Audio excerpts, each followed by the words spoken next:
नमस्कार दोस्तों, आज हम करने जा रहे हैं एनसीईआरटी की एक्सरसाइज 16.3 जो कि अब प्रोबेबिलिटी पे आ चुके हैं।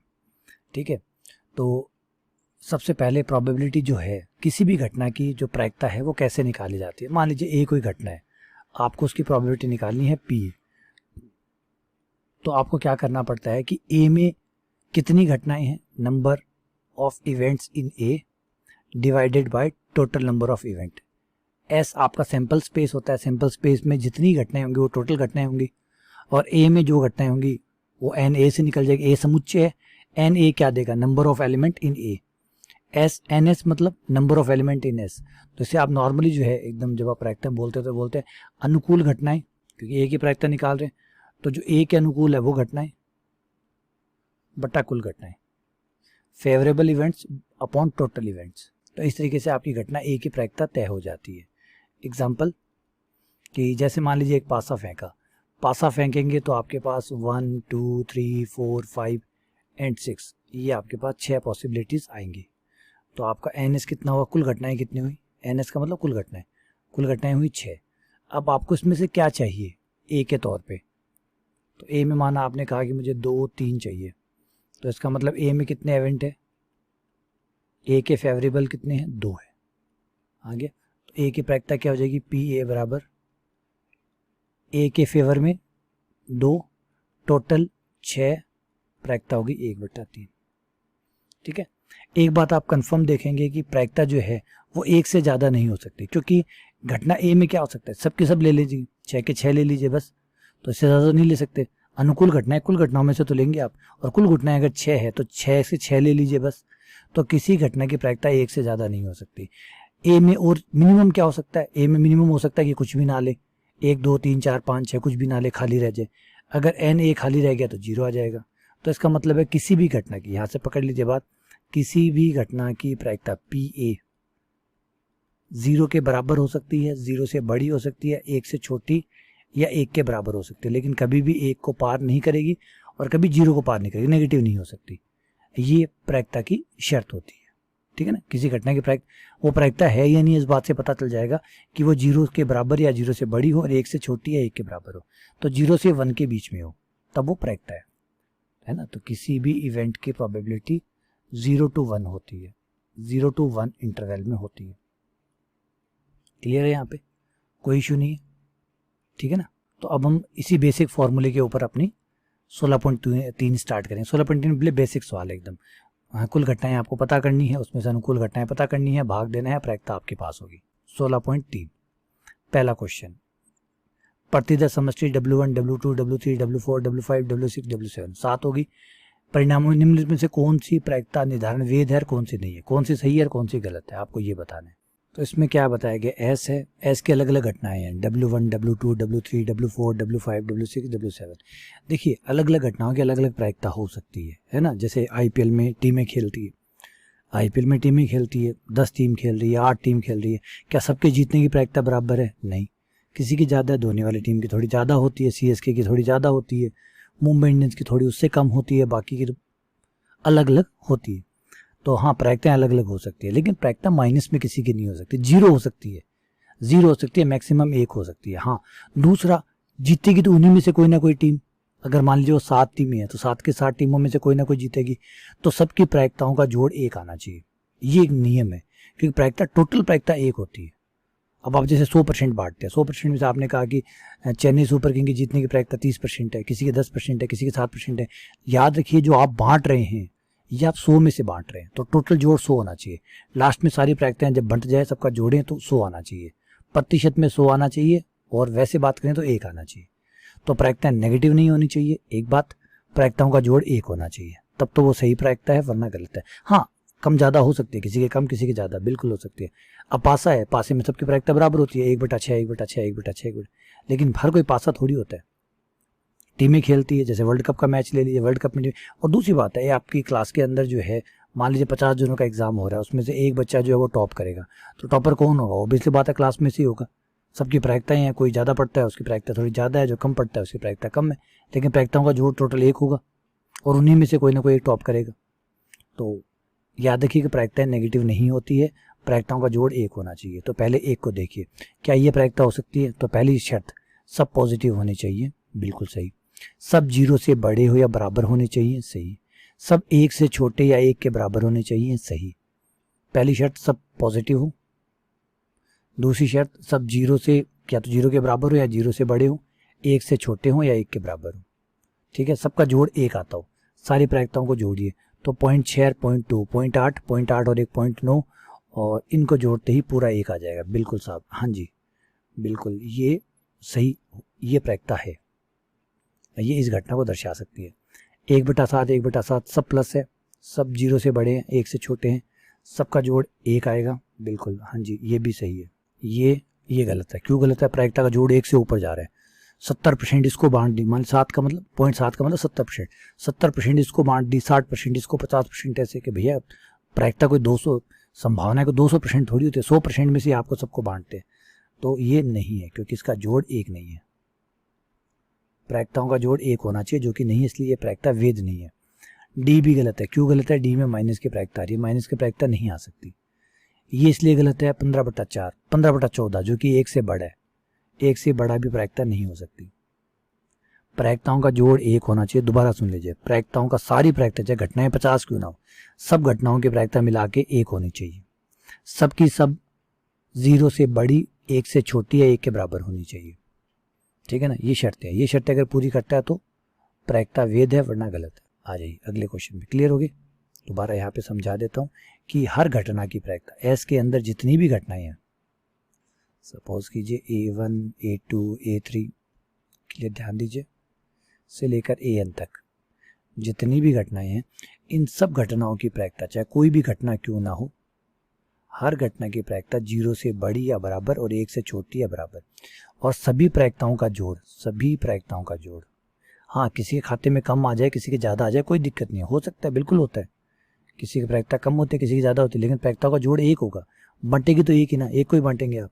अगले क्वेश्चन पे आते हैं, क्वेश्चन नंबर 2। क्या कहता है क्वेश्चन नंबर 2? क्वेश्चन नंबर 2 कह रहा है, एक सिक्का 2 बार उछाला गया। एक सिक्का 2 बार उछालने की प्रतिदश समष्टि होगी HH, HT, TH और TT, 4 घटनाएं होगी। क्या चाहिए? कम से कम 1 पट आने की प्रायिकता। घटना ए दे देते हैं, कम से कम 1 पट, पट का मतलब होता है T। ठीक है, कम से कम 1 पट, 1 पट तो आना ही चाहिए, 1 से ज़्यादा आ जाए तो भी कोई दिक्कत नहीं है।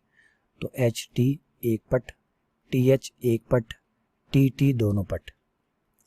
देखिए यहाँ लिखा हुआ है कम से कम, कम से कम 1 पट, यानी 1 तो T आना ही चाहिए, 2 आ जाए तो भी ठीक है, 1 तो आना ही चाहिए, या 2 आ जाए, 1 से कम नहीं आना चाहिए। तो ये हो गया।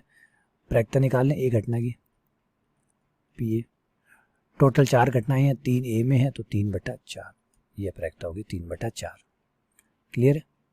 आगे बढ़े, क्वेश्चन नंबर 3। एक पासा फेंका जाता है। पासा फेंका जाता है तो पासे पे क्या क्या होता है?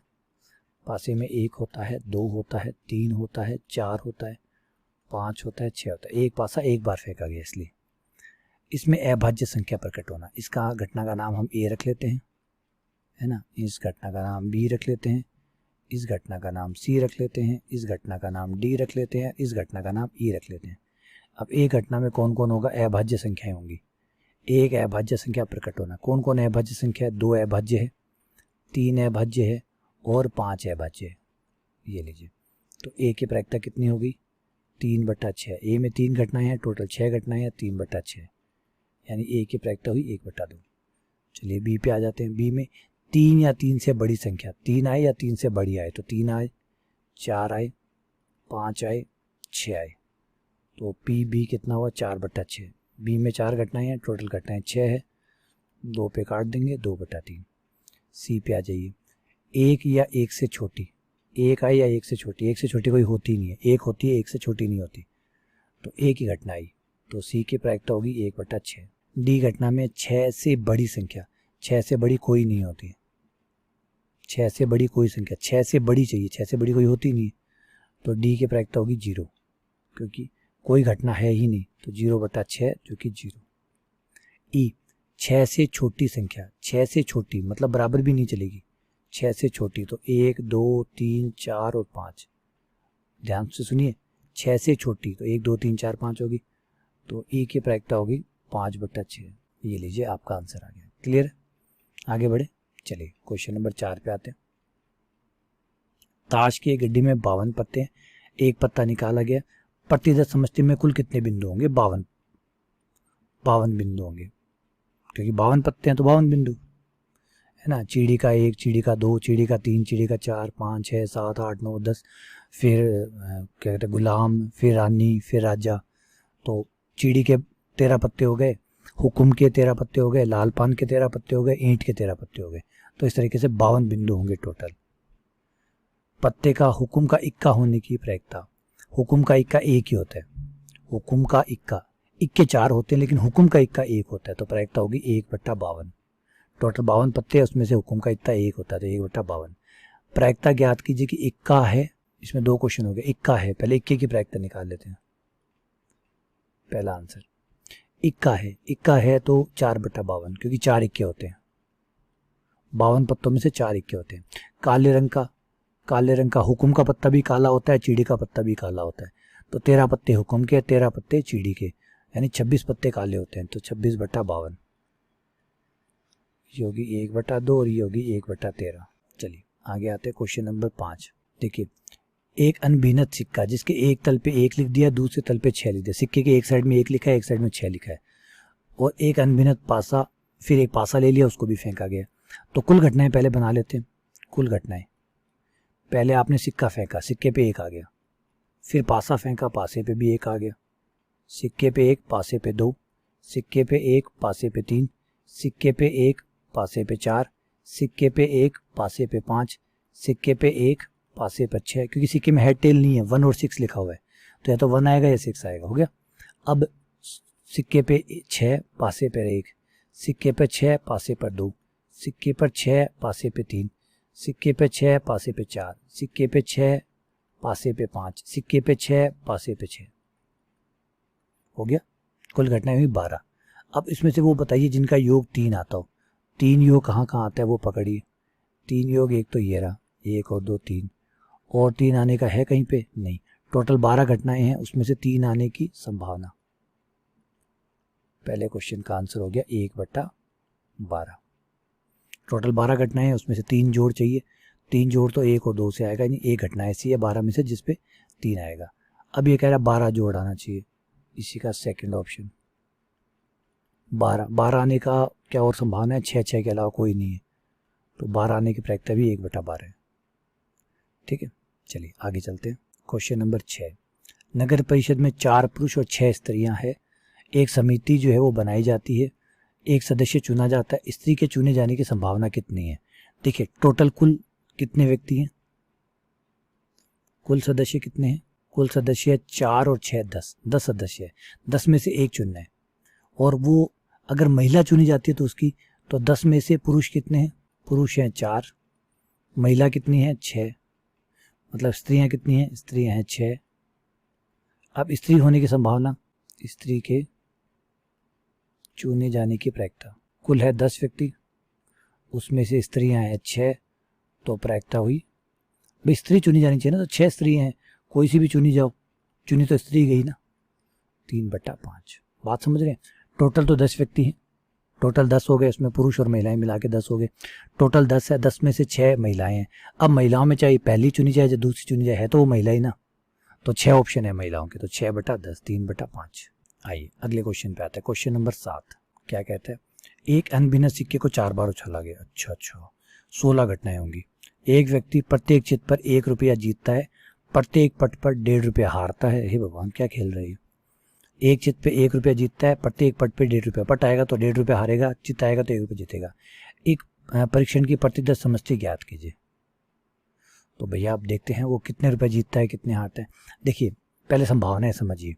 संभावनाएं हो सकती है, देखिए सिक्के को 4 बार उछाला गया है, 4 बार उछाला गया, तो 4 बार उछालने की जो संभावना है, पहले मैं उसका जो विज्ञान है वो आपको समझा देता हूँ। 4 बार उछालने पर 1 चित आ सकता है ना, 1 चित और 3, पहले सारी पॉसिबिलिटी बना देता हूँ। 1 चित और, ध्यान से समझिएगा, 1 चित और 3 पट, एक संभावना। नंबर 2, 2 चित 2 पट, 2 चित और 2 पट। नंबर 3, 3 चित 1 पट, नंबर 4 चित कोई पट नहीं, या फिर चारों के चारों पट। ये लीजिए, आगे पीछे हो सकते हैं, ये 2 पट आगे 2 पट पीछे आगे, वो नहीं कर रहा हूँ क्योंकि यहाँ उसको कोई नहीं फर्क पड़ रहा है। क्यों नहीं फर्क पड़ रहा है? इसका 1 रुपया इसको आएगा। चित चाहे पहले स्थान पे आए चाहे दूसरे स्थान पे आए, अगर हर चित के साथ उसे 1 रुपया मिलेगा और हर पट के साथ 1.5 रुपया हारेगा। तो 1 चित और 3 पट आते हैं, तो भाई साहब 1 रुपया जीतेगा और 1.5 रुपये के हिसाब से 4.5 रुपये हारेगा, यानी माइनस में जाएगा 3.5 रुपये। अगर 1 चित आया और 3 पट आया, 3.5 रुपये हारेगा। 2 चित आया 2 पट आया तो 2 रुपये जीतेगा और 3 रुपये हारेगा, तो यानी माइनस में रहेगा 1 रुपया। 3 चित और 1 पट, 3 चित हुआ तो 3 रुपये जीता, 1.5 रुपया हारा, तो आपके पास बचा 1.5 रुपये, तो वो प्लस 1.5 रुपये कमाएगा। 4 चित आएंगे तो 4 रुपये कमाएगा, और 4 पट आएंगे तो 1.5 रुपये के हिसाब से 6 रुपये हारेगा। ये संभावना है। यहाँ तक बात में आ गया आपको कि इसके पास क्या क्या संभावना है। ये 3.5 रुपये जीत सकता है, 3.5 रुपये हार सकता है, 1 रुपया हार सकता है, 1.5 रुपये जीत सकता है, 4 रुपये जीत सकता है और 6 रुपये हार सकता है। अब ये पूछ रहा है कि आगे क्वेश्चन पूछ रहा है कि बताइए साथ ही इन राशियों के प्रत्येक की प्रायिकता बताइए, 3.5 रुपये हारने की प्रायिकता बताइए। अब ये बताते हैं 3.5 रुपये कब हारेगा। 3.5 रुपये हारने की प्रायिकता, पहले तो ये देखिए 3.5 रुपये हारता कब है। 3.5 रुपये हारता है जब 1 चित और 3 पट आते हैं। 1 चित और 3 पट कई तरीके से आ सकते हैं। H 3T यहाँ लिख लीजिए, TH ये लिख लीजिए, TH TT ये लिख लीजिए, TTHT ये लिख लीजिए, TTTH। अब इस हर संभावना में 1 H 3 T है, T आगे पीछे। अब इनमें से कोई भी चीज़ आए वो 3.5 रुपये हारेगा, तो 4 संभावनाएं उसके फेवर की होगी जिसमें वो 4 रुपये हारेगा। टोटल कितनी होगी? एक सिक्के को 4 बार उछाला गया था, 2 × 2 × 2 × 2 16, ये 16 घटना है। 4/16 यानी 1/4। 3.5 रुपये हारने की संभावना है उसकी 1/4। उसके बाद है 1 रुपया। 1 रुपया हारने की संभावना, मैं -1 की संभावना -1 लिख देता हूँ, समझ जाइएगा। -1 का मतलब -1 रुपये हारने की। 2 चित 2 पट, 2 चित 2 पट की 6 जोड़े बनेंगे। अजीब लग रहा है ये बात। 2 चित 2 पट के 6 जोड़े बनेंगे, कैसे? ये देखिए, दोनों H दोनों T, 1 दोनों, पहले दोनों T फिर दोनों H, 2 H T H T T H T H है ना, और H T T H और T H H T, 1 2 3 4 5 6, 6 होगी, तो यह 6/16, 6/16। 1 रुपये हारने की संभावना है 6/16, 3/8। फिर है 1.5 रुपये जीतने की संभावना, प्लस 1.5 रुपये, प्लस लिख देता हूँ, प्लस का मतलब जीतना। 1.5 रुपये 3 चित और 1 पट, 1 चित 3 पट हो या 3 चित 1 पट हो, 4 जोड़े बनेंगे, तो ये क्या 4/16। फिर है 4 रुपये जीतने की संभावना, चारों चित आने की एक ही घटना है, H H H H, 1/16। उसके बाद में है 6 रुपये हारने की संभावना, चारों टी आए तो एक ही संभावना है। ओके, ये आपकी प्रायिकता होगी। अगला क्वेश्चन नंबर 8।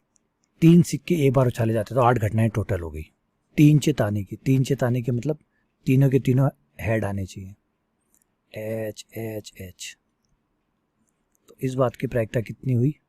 टोटल 8 घटनाएं और तीनों चित आने का एक ही जोड़ा बनता है 1/8। 2 चित आने की भैया ऐसे बन सकता है H H T T H H और H T H, 3 बन सकते हैं। तो प्रायिकता हुई इसकी, इस घटना को अगर B नाम दूं तो इसकी प्रायिकता हुई 3/8, और इसी तरीके से आप बाकी निकाल लीजिएगा। चलिए अगले क्वेश्चन पे आते हैं। Question number 9। A घटना की प्रायिकता 2/11 है, तो A के नहीं होने की प्रायिकता, A डैश की प्रायिकता। तो जब भी A, हमेशा याद रखिएगा, किसी घटना के होने और नहीं होने दोनों को मिलाकर A डैश का मतलब नहीं, दोनों मिलाकर हमेशा 1 होता है। क्योंकि मान लीजिए किसी टीम के जीतने की प्रायिकता 70% है, तो बची 30% किसकी होती है? हारने की, क्योंकि टोटल मिला के तो 100 होता है, प्रतिशत में 100 होता है, वैसे 1 होता है। तो होना प्लस नहीं होना इक्वल्स टू 1 होता है। तो अगर आपको होने की प्रायिकता पता है तो नहीं होने की प्रायिकता आप घटा के निकाल लीजिए। तो PA डैश, A के नहीं होने की प्रायिकता हो जाएगी 1 - 2/11, जो कि आ जाएगा 9/11। होने की प्रायिकता 2/11, नहीं होने की प्रायिकता 9/11। क्वेश्चन नंबर 10, असैसिनेशन के अक्षर को यादच्छेदक चुना गया है, प्रायिकता ज्ञात कीजिए कि एक स्वर है या एक व्यंजक है। ठीक है भैया, तो पहले देखिए कुल शब्द कितने हैं, 1 2 3 4 5 6 7 8 9 10 11 12 13, टोटल है 13। इसमें से स्वर लेने हैं। स्वर कितने हैं, स्वर 1 2 3 4 5 6, 6 स्वर है। तो स्वर होने की प्रायिकता, ये प्रायिकता होगी कितनी, 1 2 3 4 5 6, 6/13। स्वर होने की प्रायिकता 6/13। बचे हुए ऑब्वियसली बात है व्यंजक की होंगी 7/13। तो स्वर होने की प्रायिकता 6/13 और व्यंजक होने की प्रायिकता 7/13, क्योंकि टोटल 13 है, 13 में से 6 स्वर है, 7 व्यंजक है। तो स्वर की 6/13, व्यंजक की 7/13। यहाँ पे क्वेश्चन नंबर 11 है कि एक लॉटरी में एक व्यक्ति 1 से 20 तक की संख्याओं में से 6 भिन्न भिन्न संख्याएं, 6 अलग अलग संख्याएं यादच्छेदक चुनता है। 1 से 20 तक है, उसमें से 6 संख्याएं चूजता है। वो 6 संख्याएं अगर जो लॉटरी की जो समिति है उसने जो निर्धारित कर रखा है उन 6 संख्याओं से मैच कर जाता है तो वो इनाम जीत जाता है। तो बताइए लॉटरी का इनाम जीतने की प्रायिकता क्या है। तो सबसे पहले देखिए 6 अंकों की संख्या कितनी बन सकती है, फिर उसमें से एक संख्या विनर होगी। ये तो आपको पता ही है, यही होता है लॉटरी में। लॉटरी में पहले तो 6 अंकों की सारी संख्याएं बनाई जाती है, फिर उसमें से एक संख्या विनर होती है। तो पहले देखिए 6 अंकों की कितनी संख्याएं बनाई जा सकती है। तो एक डब्बा बनाइए जो कि 6 खानों का हो, 1 2 3 1 2 3 4 5 6, ठीक है। और भिन्न भिन्न संख्याओं की बनानी है। पहले खाने में आप 20 संख्याएं हैं, 20 में से कोई भी डाल सकते हैं, 1 2 3 4 5 कोई भी लिखिए।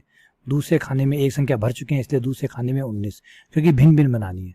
अगले खाने में 18, उससे अगले खाने में 17, उससे अगले खाने को 16 प्रकार से, और उससे अगले खाने को 15 प्रकार से बच सकते हैं। तो 6 अंकों की संख्याएं कितनी बनेगी, 6 अंकों की कुल संख्या बराबर 20 गुणा 19। पहला खाना 20 प्रकार से, दूसरा 19 प्रकार से, फिर 18 प्रकार से, फिर 17, फिर 16 और फिर 15, जो कि बराबर हो गया आपका 38,760। अब प्रायिकता कितनी होगी, इन सारी संख्याओं में से एक संख्या सही है, प्रायिकता होगी 1/38,760, क्योंकि कुल संख्याएं बनेगी 38,760। इतनी लॉटरी है वो बांटेगा मार्केट में और उसमें से एक लॉटरी जीतेगी, क्योंकि वो एक ही नंबर होगा जो जीतेगा। तो 1/38,760। क्वेश्चन समझ में आया, दोबारा समझिए। 1 से 20 तक अंक लेने हैं, 6 अंकों की संख्याएं बनानी है, सारी 6 अंकों की जितनी संभावनाएं बन सकती थी वो सारी भिन्न भिन्न बनाइए, भिन्न भिन्न 6 अंकों की संख्या बनानी है, बना ली। अब उन 6 अंकों की संख्या टोटल बनी 38,760, और एक लॉटरी में जितनी संख्याएं बनती है, जितनी लॉटरियां बनती है, कितनी लॉटरियां जीतती है, एक। तो एक हुई प्रायिकता 1/38,760। क्लियर, चलिए आगे आते हैं। अच्छा, यहाँ पी ए इंटरसेक्शन बी है, हमेशा याद रखिएगा, एक 2 चीज रूल है उसको याद रखिएगा। इंटरसेक्शन का मतलब होता है दोनों में कॉमन लेके प्रायिकता निकाली गई है। इंटरसेक्शन की प्रायिकता हमेशा पी ए की प्रायिकता और पी बी की प्रायिकता दोनों से छोटी होती है। वो कभी भी ए और बी, क्योंकि ए और बी में कॉमन लेके तो प्रायिकता निकाली होगी ना, तो पी ए और पी बी से हमेशा छोटी होगी, वो कभी बड़ी नहीं हो सकती। अगर बड़ी है तो फिर वो प्रायिकता वैध नहीं है, वो गलत प्रायिकता है। ऐसे यूनियन जो है, यूनियन दोनों को मिला के बनाया गया होगा, इसलिए यूनियन की प्रायिकता हमेशा पी ए और पी बी दोनों से बड़ी होगी, और बड़ी नहीं होगी तो बराबर होगी, लेकिन छोटी नहीं होगी। ठीक है ना, ये रूल है, इनको याद रखिएगा। अब जैसे इसमें आते हैं, पी ए 0.5 है, पी बी 0.7 है, इंटरसेक्शन 0.6 आ रहा है, यानी इंटरसेक्शन जो है वो पी ए से ज़्यादा है।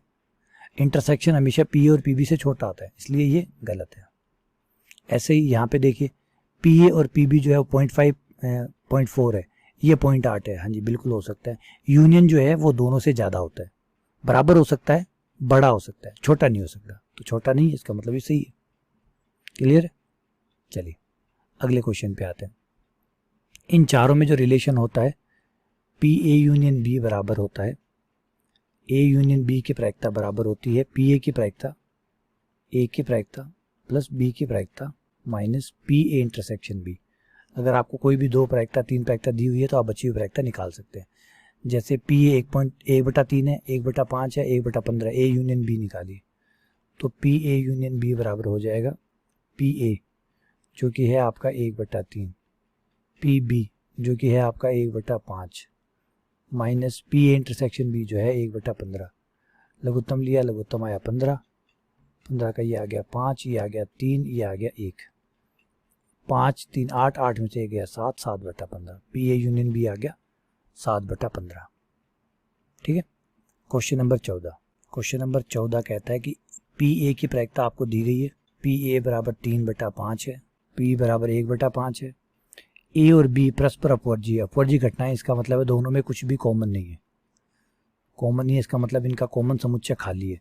खाली है तो ए इंटरसेक्शन बी की प्रायिकता 0 होगी। जब कोई घटना है ही नहीं तो प्रायिकता किस बात की, तो ए इंटरसेक्शन बी बराबर हो गया 0। अब ए यूनियन बी हम फॉर्मूले से निकाल लेंगे और यही पूछे ए या बी, ए या बी का मतलब ए यूनियन बी ज्ञात कीजिए।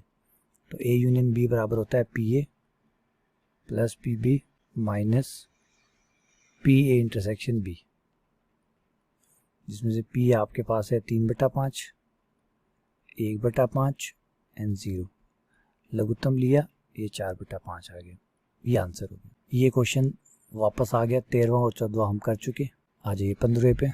15 क्या कह रहा है कि ई और एफ इस प्रकार है कि पी ई की प्रायिकता 1/4 है, पी एफ की प्रायिकता 1/2 है, पी और एफ मतलब ये इंटरसेक्शन है, पी ई इंटरसेक्शन एफ दिया गया आपको बराबर 1/8 है। ठीक है। अब ये कह रहा है पी यूनियन एफ निकालिए, तो ये तो अभी निकाल देते।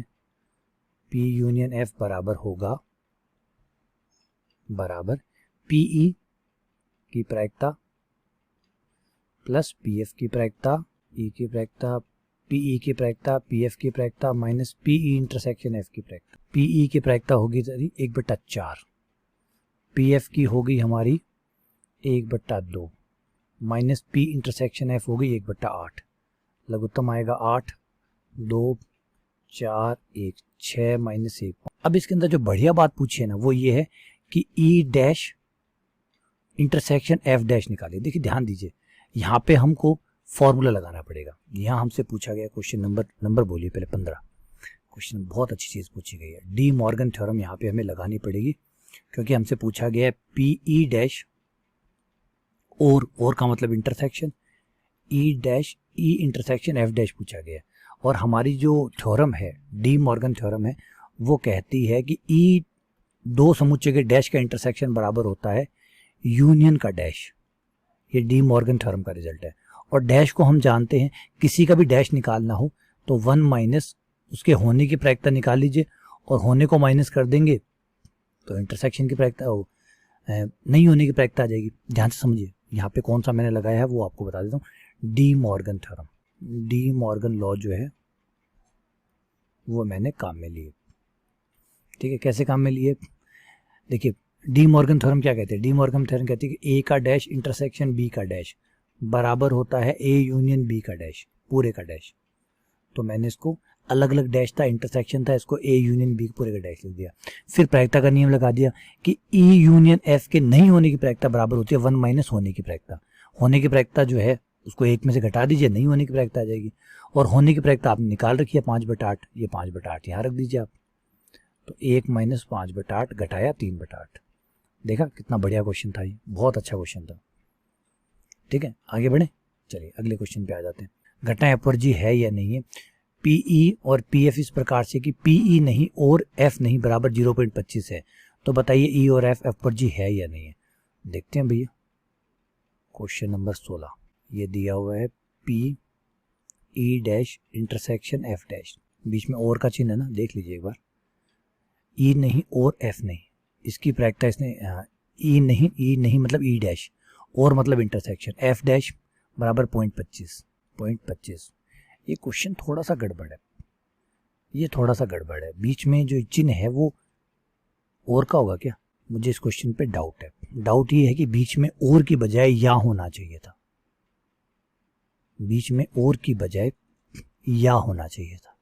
अच्छा क्यों होना चाहिए था, आइए मैं यहाँ समझाता हूँ कि मुझे ऐसा क्यों लगता है कि बीच में या होना चाहिए था, मतलब यूनियन होना चाहिए था। यहाँ पे आप डी मॉर्गन थ्योरम लगाते, डी मॉर्गन थ्योरम के अनुसार ये हो जाता ई इंटरसेक्शन एफ पूरे का डैश की प्रायिकता बराबर 0.25, क्योंकि डी मॉर्गन थ्योरम के अनुसार ई का डैश यूनियन एफ का डैश दो समुच्चय का डैश का यूनियन बराबर होता है दोनों के इंटरसेक्शन का डैश। तो ये डी मॉर्गन थ्योरम मैंने यूज कर ली। और किसी के नहीं होने की प्रायिकता बराबर होती है 1 माइनस उसके होने की प्रायिकता। तो 1 माइनस प्रायिकता ई इंटरसेक्शन एफ की बराबर 0.25। 0.25 को आप इधर ले आइए। तो यहाँ से हम ई इंटरसेक्शन एफ निकाल लेते हैं, भेज देते हैं इनको। 0.25 को यहाँ भेज दीजिए। 1 माइनस 0.25 बराबर प्रायिकता ई इंटरसेक्शन एफ की। तो ई इंटरसेक्शन एफ की प्रोबेबिलिटी अब आपके पास आ चुकी है 0.75। 0.75 आ रही है, इसका मतलब 0 नहीं आ रही है ना। अगर इंटरसेक्शन की प्रोबेबिलिटी आ रही है तो इसका मतलब इंटरसेक्शन खाली नहीं है, क्योंकि अगर खाली होता तो प्रोबेबिलिटी 0 आती। तो ई इंटरसेक्शन एफ खाली नहीं है। ध्यान से सुनिए, खाली होता है ना, अगर समुच्चय के पास कुछ ना हो तो प्रोबेबिलिटी क्या होगी? 0, क्योंकि अनुकूल घटनाएं 0 होंगी। तो 0 की तो प्रायिकता 0 आएगी। तो अगर प्रायिकता आ रही है इसका मतलब खाली नहीं है, और खाली नहीं है इसका मतलब अपवर्ड जी नहीं है। अपवर्ड जी नहीं है यानी ये म्यूचुअली एक्सक्लूसिव इवेंट नहीं है। तो ये करेक्शन है, इसके अंदर यूनियन होना चाहिए था, वो गलत दिया हुआ था। ठीक है, चलिए आगे बढ़ते हैं। Question number 17। ए की प्रायिकता इतनी है, बी की प्रायिकता इतनी है, ए इंटरसेक्शन बी की प्रायिकता इतनी है। बताइए ए नहीं बी नहीं, तो ए नहीं, बिल्कुल अभी लीजिए ए नहीं। ए नहीं तो यही निकाल देते हैं, ए नहीं यानी ए डैश बराबर 1 माइनस बी।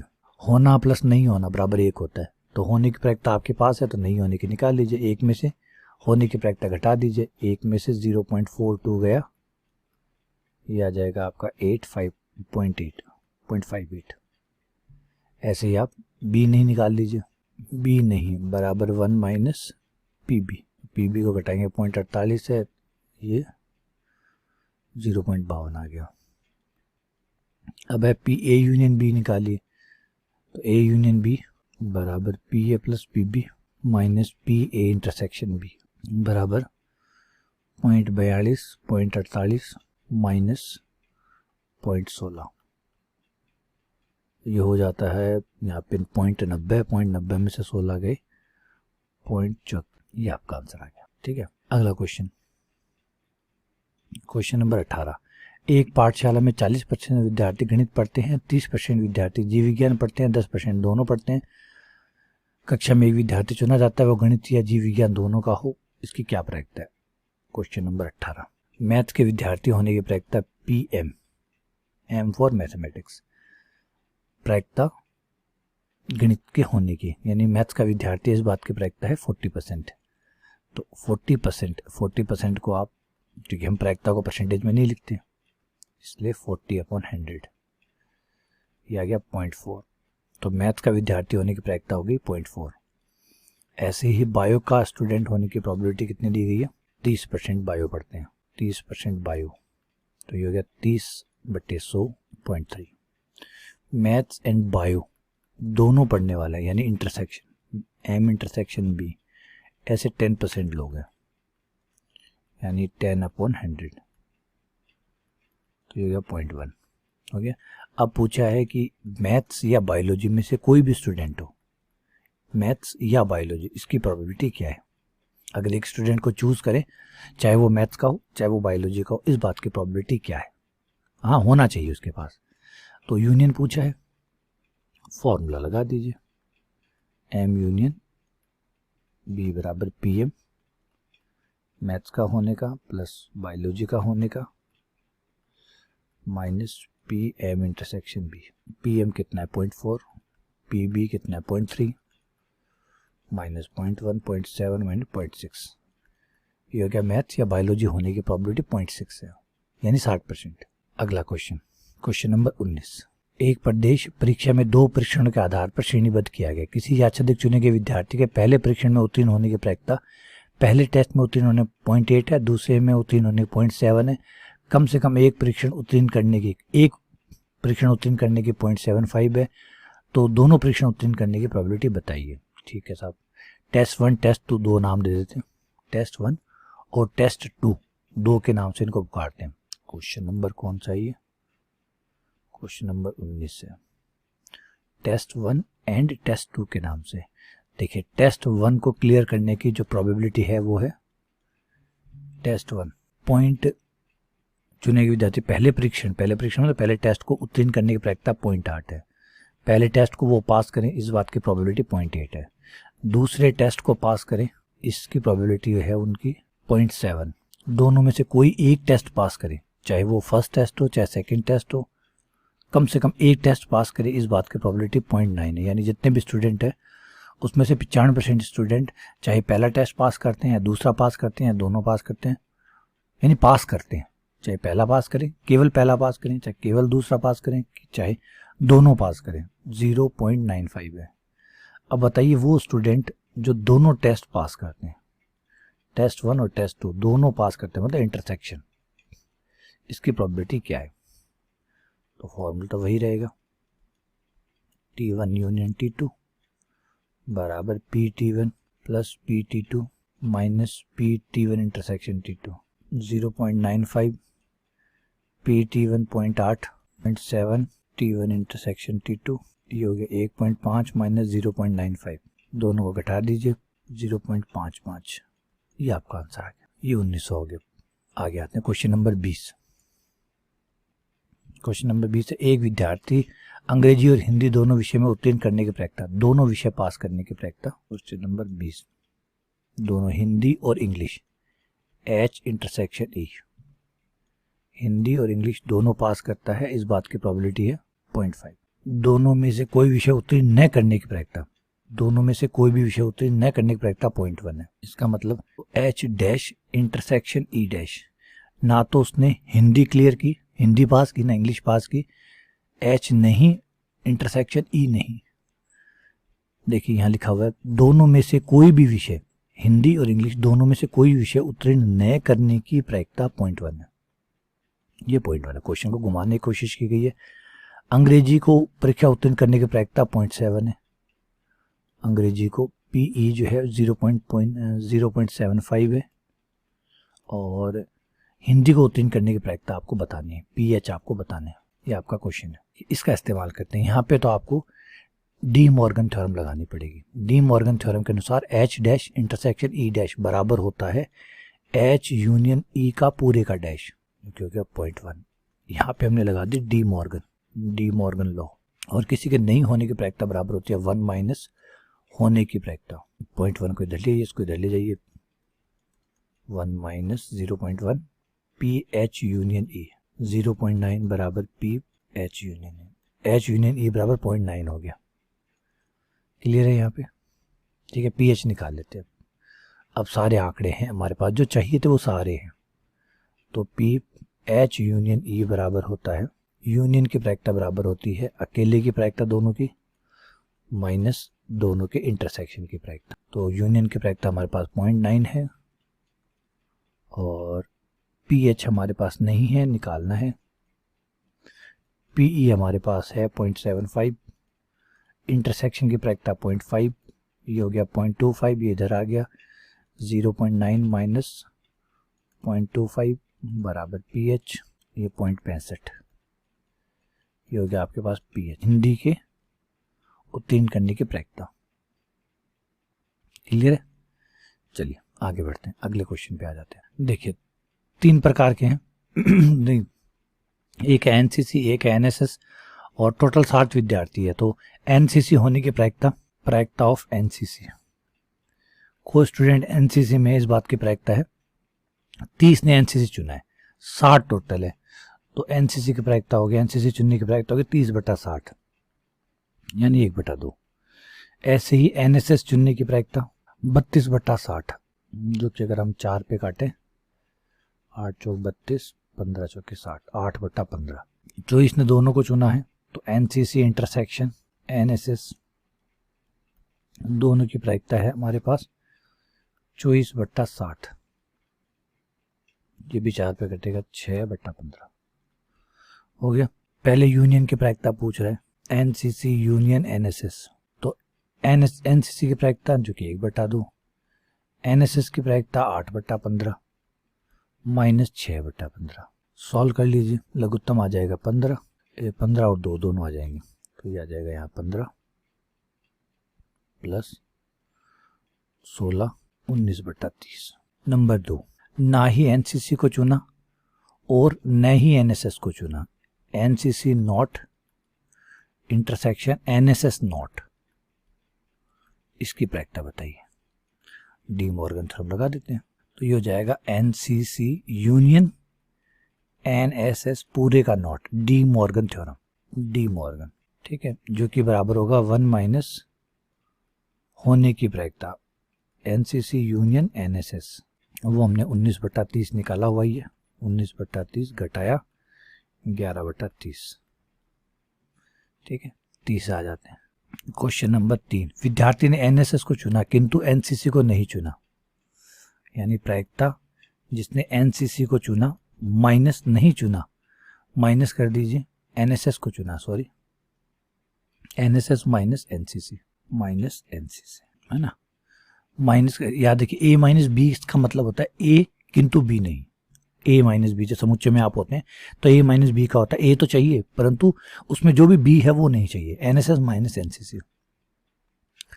तो इसका फॉर्मूला जो है वो याद रखिएगा, ये होगा एनएसएस माइनस प्रायिकता एनएसएस इंटरसेक्शन एनसीसी, क्योंकि ए माइनस बी का जो फॉर्मूला होता है प्रायिकता, अगर ए माइनस बी की प्रायिकता आपको निकालनी है तो ए माइनस बी की प्रायिकता होगी ए की प्रायिकता माइनस उसमें से ए इंटरसेक्शन बी की प्रायिकता को घटा दीजिए, तो ये आपकी ए माइनस बी की प्रायिकता निकल आएगी।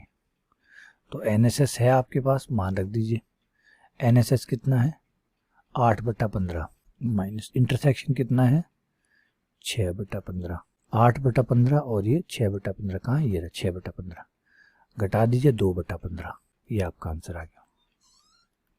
इसी के साथ ही हमारी एक्सरसाइज कंप्लीट हो गई। तो फाइनली 11th की जितनी भी प्रोबेबिलिटी थी वो मैंने कंप्लीट करा दी है, अब 12th की स्टार्ट करेंगे। उम्मीद करता हूँ कि यहाँ तक बेसिक जो प्रोबेबिलिटी उसमें ज़्यादा आपको प्रॉब्लम नहीं आई होगी, अच्छे से समझ में आई होगी। अगर कुछ रह जाता तो एक बार दोबारा वीडियो को चलाइए, देखिए, समझिए, फिर भी कोई प्रॉब्लम रहती तो मुझे बताइए। बहुत बहुत धन्यवाद, शुक्रिया।